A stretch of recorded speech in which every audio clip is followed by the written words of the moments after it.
А-23А – самый большой айсберг в истории человечества. Образовавшийся в 1986 году и дрейфующий возле Антарктиды раскололся на мелкие кусочки, потеряв 99% своей площади за достаточно короткое время. А-23А представлял собой некую нишу для таких обитателей, как тюлени, пингвины. С разрушением айсберга им придется искать новое место для жилья. Статус самого большого у айсберга был до сентября 2025 года. И далее начался процесс откола огромных кусков. Процесс раскола, как считает климатолог Асида Ахсалба, был неизбежен.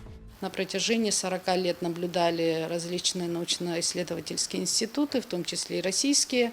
В основном использовалась, конечно, здесь спутниковая информация. И понятное дело, что даже на территории Абхазии, касаемо регионального климата, если говорить в контексте, то мы наблюдали изменения, связанные с атмосферной циркуляцией. Повсеместно, конечно, у нас температура повышается атмосферного воздуха, и это и поспособствовало тому, что айсберг, к сожалению, сегодня раскололся на множество ледяных полянок. Это тоже имеет свои последствия. Океанические воды то повышаются, то понижаются. И в период, когда вода не позволяла айсбергу перемещаться, он находился в холодных океанических водах. Там температура постоянная, порядка 4 градусов. Это, как отмечает Ахсалба, связано с долгим временем существования айсберга. На поверхности айсберга образовывались озера, что говорило о его таянии по поверхности. Когда айсберг стал перемещаться по южной части океана, где температура воды гораздо выше, он раскололся.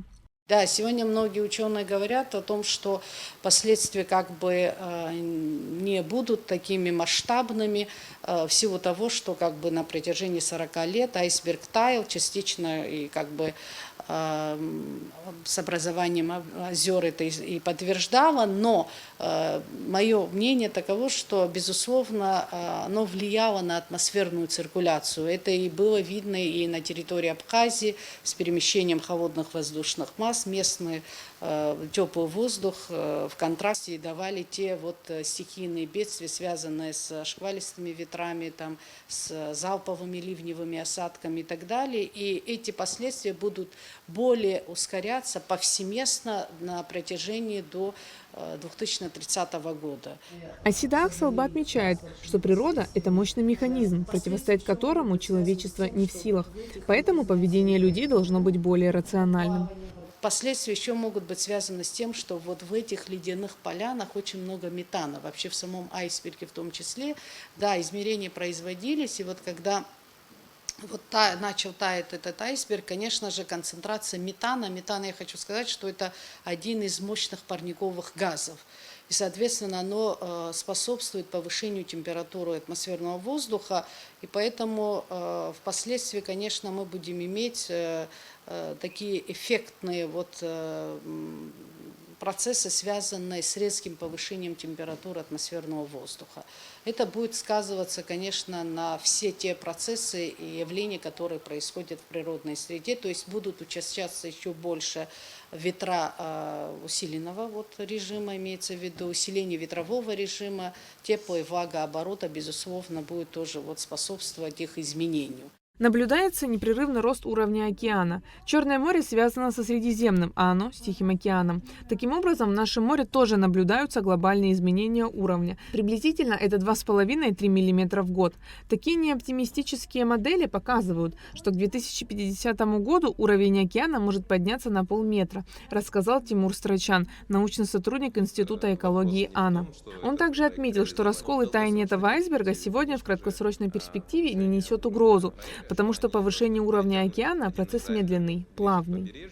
Но в долгосрочной перспективе, конечно же, повышение уровня моря и уровня океана, естественно, как следствие нашего Черного моря, несет определенные риски для инфраструктуры, которая находится в прибрежной зоне. Например, набережные, дороги, гостиницы. Человек всегда стремится расположить инфраструктуру как можно ближе к морю. И незначительное изменение уровня моря может приводить к разрушениям. Разрушения будут не из-за того, что уровень изменился, а из-за того, что шторма будут добивать дальше, будут более разрушительные.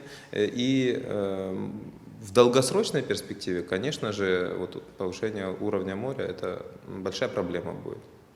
Оставшиеся части айсберга А-23А продолжают дрейфовать в южной части Атлантики, окончательно разрушаясь.